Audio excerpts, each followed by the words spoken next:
तो गाइस अब तक हमने देखा व्योल के दोस्त व्योल को समन करने के लिए गेम में लोगों को हराना स्टार्ट कर देते हैं और हम देखते हैं फग और मैड डॉग मिलकर उन्हें रोक रहे होते हैं। तब यहाँ व्योल अपनी कैद से आजाद हो जाता है और उसे थॉर्न मिल जाता है और जैसे ही जा व्योल को समन करने वाला होता है हम देखते हैं बेटा आकर अपने हाथ को उसके आर पार कर देता है और अब आगे। तभी यहाँ राक और बाकी सभी को जैसे ही पता लगता है कि बेटा उनका दुश्मन है वैसे ही वो लोग उसकी तरफ बढ़ने लगते हैं और यहाँ क्वार्टरो ने अपने दुश्मनों को जला दिया होता है। तब राक उससे बेटा के बारे में पूछने लगता है और क्वार्टरो उन्हें बताता है कि वो इस टाइम शॉप की तरफ गया है जहाँ पर इस टाइम जा है। तब शिव कहता है राक और जीवा तुम दोनों शॉप की तरफ जाओ और मैं और क्वार्टरो समनिंग स्टेशन जाते हैं और जल्दी करो इससे पहले कि वो दुश्मन कुछ कर दे। तब यहाँ व्योल कहता है आखिरकार तुमने ये क्या किया बेटा, तुम तो मैच के पार्टिसिपेंट भी नहीं हो तो आखिरकार तुम यहाँ पर कर क्या रहे हो। पर इस टाइम मैं पार्टिसिपेंट बन चुका हूँ और तुम बस इंतजार करो क्योंकि मैं तुम्हें भी मार दूंगा।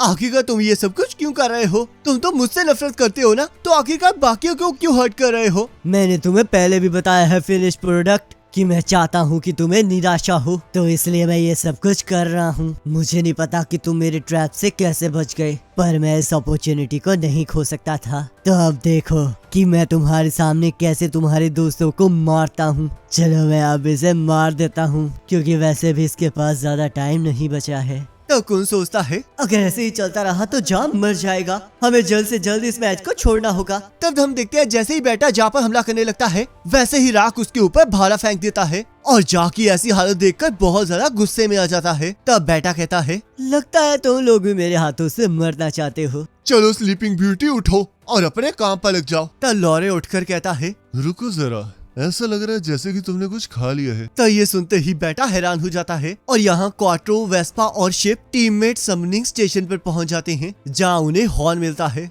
और वो कहता है क्या तुमने ओपोनेंट टीम के फर्स्ट मेंबर को मार दिया है? अभी नहीं, आखिर का कौन कहाँ है? वो यहाँ पर नहीं है। उसने कहा था कि अगर तुम लोग यहाँ पर पहले आ जाओगे तो हमें उस स्नेक वाली लड़की के साथियों को हराकर पॉइंट्स को इकट्ठा करना होगा। और तब वो लोग टीममेट समनिंग स्टेशन के अंदर चले जाते हैं क्योंकि वो स्नेक वुमेन भी वही होती है और उन्हें उसे मारकर पॉइंट्स इकट्ठे करने होते हैं। पर बेचारों को अंदर कुछ नहीं मिलता क्योंकि रेफ्लेजो को इसके बारे में पहले ही एहसास हो गया होता है और उसने उस स्नेक वुमेन और उसके साथियों को पहले ही मैच को छोड़ देने के लिए कह दिया होता है क्योंकि अगर दूसरी टीम पॉइंट्स को इकट्ठा नहीं कर पाएगी तो वो किसी को भी समन नहीं कर सकते। तब में रेफ्लेजो को इसके बारे में इन्फॉर्म कर देती है और रेफ्लेजो कहता है ये तो बहुत अच्छी बात है, चलो अब व्योल को ढूंढे और हमें उसे किसी भी कीमत पर रोकना होगा। तब कुन कहता है आखिरकार तुम ये क्या कह रहे हो लोरे, इसने आखिरकार ऐसा क्या खा लिया है? तब लॉरे कहता है मेरा मतलब ये था कि इसके अंदर एक एलियन है जो कि इसके दिमाग के अंदर शिंसू का फ्लो एबनॉर्मल है। शायद वो किसी तरह का पैरासाइट है। क्या तुम इसे हटा सकते हो? मैं हटा तो सकता हूँ बट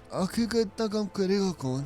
तब कुन लॉरे से काम करवाने के लिए अपने पालतू कुत्ते रैक को उसे काटने के लिए कहता है जिस वजह से लॉरे को उसकी बात माननी पड़ती है। तब बेटा कहता है आखिरकार तुम उस पैरासाइट को निकालने कैसे वाले? तब लॉरे कहता है चिंता मत करो मास्टर, मैं शिंसू की मदद से तुम्हारे दिमाग को हिलाऊंगा जिससे कि तुम्हें मोशन सिकनेस हो। और तब हम देखते हैं लॉरे की अपनी पावर को यूज करते ही बेटा उल्टी कर देता है जिससे कि वो पैरासाइट बाहर आ जाता है और कुन को पता चल जाता है कि वो दूसरी टीम का फर्स्ट मेंबर है जिस वजह से वो राक को उसे मारने के लिए कहता है। और हम देखते हैं राक वफादार कुत्ते की तरह अपने मालिक की बात मानते हुए उस पैरासाइट पर हमला कर देता है और उसके वहां तक पहुंचने से पहले ही बेटा उस पैरासाइट को उठा लेता है और उसे दोबारा से खाने लगता है। पर हम देखते हैं इस बार जीवा दूसरी बार अपनी पावर का अच्छे से इस्तेमाल करती है और बिल्कुल सही निशाना लगाकर उस पैरासाइट को जला देती है। तब जा कहता है तो आखिरकार तुमने ये कर ही दिखाया जीवा, और ये सब कुछ बस तुम्हारी ही वजह से हुआ है व्योल। चलो व्योल अब हमारे पास आ जाओ, मैं जीव व्योल ग्रेस को समन करता हूँ। और तो व्योल को समन करने के लिए 5 मिनट का टाइम स्टार्ट हो जाता है जिससे कि बेटा को गुस्सा आ जाता है और वो जा पर हमला करने लगता है पर उससे पहले ही राक जा को बचा लेता है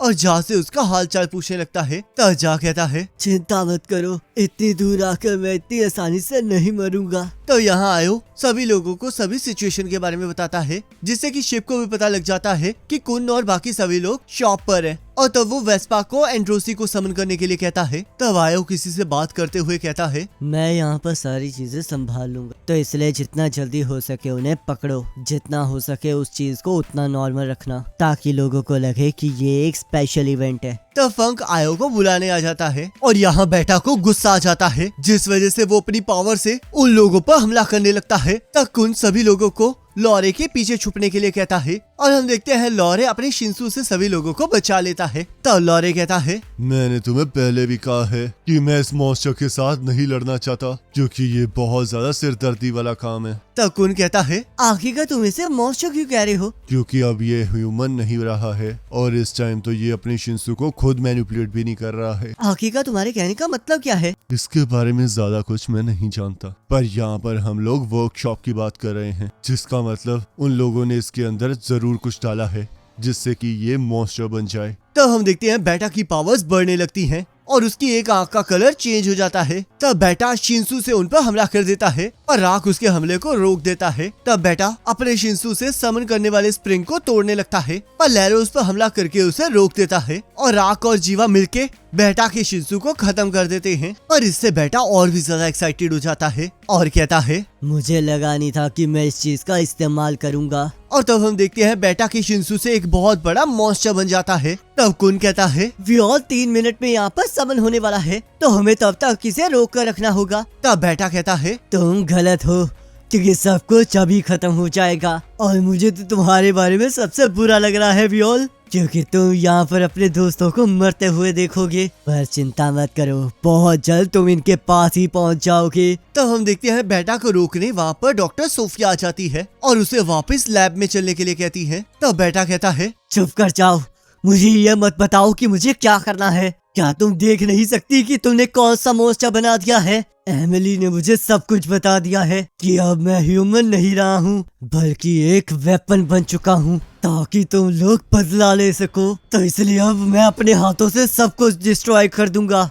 और ये सब कुछ तुम्हारी वजह से ही स्टार्ट हुआ है। तब बेटा उन सभी पर हमला करने के लिए तैयार हो जाता है और कुन को जैसे ही पता चलता है कि स्नेक वुमन वाली टीम ने मैच को छोड़ दिया है, वैसे ही वो शिप को भी मैच को छोड़ने के लिए कहता है, क्योंकि अगर वो लोग मैच को छोड़ देंगे तो वो व्योल को उसी टाइम समन कर सकते हैं। तब यहाँ बेटा व्योल के दोस्तों पर हमला कर देता है, जिससे कि वो शॉप पूरी तरह से टूट जाती है और हम देखते हैं तभी व्योल वहाँ पर समन हो जाता है। और यहाँ हमें पता चलता है कि कुन ने अपने लाइट हाउस की मदद से अपने दोस्तों को बचा लिया होता है और सभी लोग व्योल को देखकर बहुत खुश हो जाते हैं। तब व्योल राक को जाको वहाँ से ले जाने के लिए कहता है और राक व्योल से वादा लेता है कि वो अब उन्हें छोड़कर नहीं जाएगा। तब व्योल और बेटा के बीच में लड़ाई स्टार्ट हो जाती है और बेटा व्योल को पीछे धकेल देता है। तब कुन कहता है, टूर्नामेंट खत्म हो चुका है, तो इसलिए तुम अब वापस चले जाओ। वैसे भी मुझे बहुत ज्यादा गुस्सा आ रहा है, क्योंकि तुमने पहले ही हमारे रीयूनियन को तबाह कर दिया है। तब बेटा कहता है, मुझे तुमसे जलन होती है व्योल, क्योंकि तुम्हारे पास ऐसे दोस्त हैं जो तुम्हें प्रोटेक्ट करना चाहते हैं, पर तुम्हारी वजह से मैं सब कुछ खो चुका हूँ।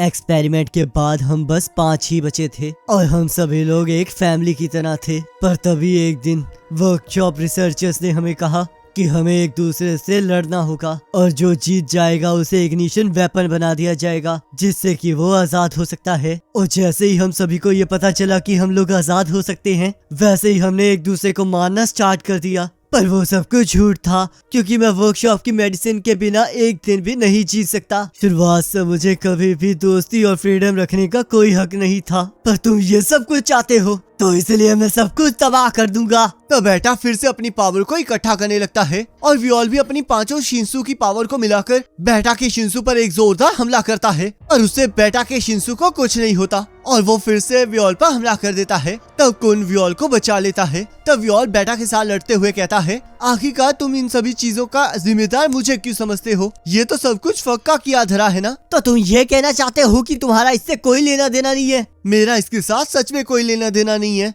और वैसे भी तुम इस रीजन से मेरे दोस्तों को हर्ट नहीं कर सकते, क्योंकि ये गलत है। तब व्योल बेटा पर थॉर्न और शिंसू की मदद से जोरदार हमला करता है और कहता है, तुम्हारे पास मुझसे नफरत करने के अलावा कोई चॉइस नहीं थी, क्योंकि तुम्हें कोई ऐसा चाहिए था जिस पर तुम जीने के लिए अपना गुस्सा निकाल सको। तब बेटा कहता है, मुझसे ऐसे बात मत करो जैसे कि तुम मेरे बारे में सब कुछ जानते हो। और फिर से अपनी पावर से व्योल पर हमला कर देता है और कुन व्योल के सामने एक शील्ड बना देता है। तब व्योल कहता है अगर तुम ऐसे ही करोगे तो इससे तो हम दोनों ही खुश नहीं रहेंगे। तब बेटा कहता है फिर तो ये बहुत अच्छी बात है, क्योंकि अब मैं तब तक नहीं रुकूंगा जब तक तुम दुखी नहीं हो जाते। और अपनी पूरी ताकत से व्योल पर फिर से हमला करने लगता है, पर व्योल थॉर्न की पावर से उसके शिंसू को उड़ा देता है। तब बेटा कहता है तो ये भी तुम्हारे लिए काफी नहीं था। कांग्रेचुलेशंस व्योल, क्योंकि तुमने दोस्त, पावर और फ्रीडम सब कुछ हासिल कर लिया। तुमने देखो सब कुछ हासिल कर लिया है और मैंने सब कुछ खो दिया। जो सब कुछ तुम्हारे पास है वो असल में हमारा था।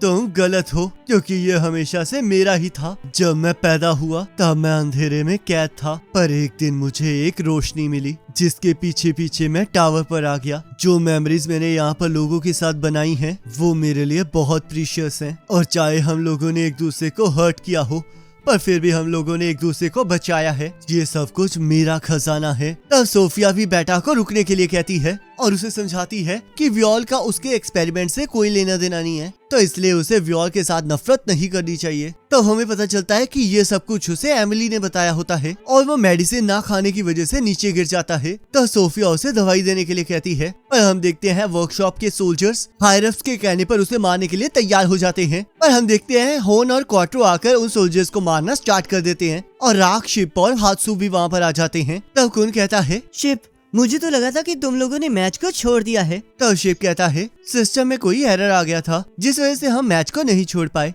और जो लोग टूर्नामेंट को होस्ट कर रहे थे वो भी आर्कनिस में वापस चले गए हैं। तब एक सोल्जर सोफिया को मारने लगता है और हम देखते हैं लैरो उसे बचा लेता है, जो कि दूसरे सोल्जर के भेस में वहीं पर मौजूद होता है और अपनी पुरानी रेगुलर्स की टीम को देखकर बहुत ज्यादा खुश हो जाता है। तभी हमें पता चलता है कि लड़ाई तो अभी शुरू हुई है, क्योंकि यहाँ रेफलेजो और किसानों ने नोविक और रियोन को पकड़ लिया होता है और वो व्योल के साथ फाइनल बैटल लड़ने के लिए तैयार होते हैं। और गाइस इसी के साथ एपिसोड खत्म हो जाता है। अब गाइस यहाँ पर ना मुझे एक चीज ना समझ नहीं आई कि अगर शिप ने मैच को छोड़ा ही नहीं था तो आखिरकार व्योल इतनी जल्दी समन कैसे हो गया? क्या ये भी सिस्टम का कोई ग्लिच था या फिर कोई और पर्सन भी है जो इनकी मदद कर रहा है? आपको क्या लगता है मुझे कमेंट करके जरूर बताना। बाकी नेक्स्ट एपिसोड का लिंक आपके स्क्रीन पर आ रहा होगा, उस पर क्लिक करके अगले एपिसोड को देख सकते हैं।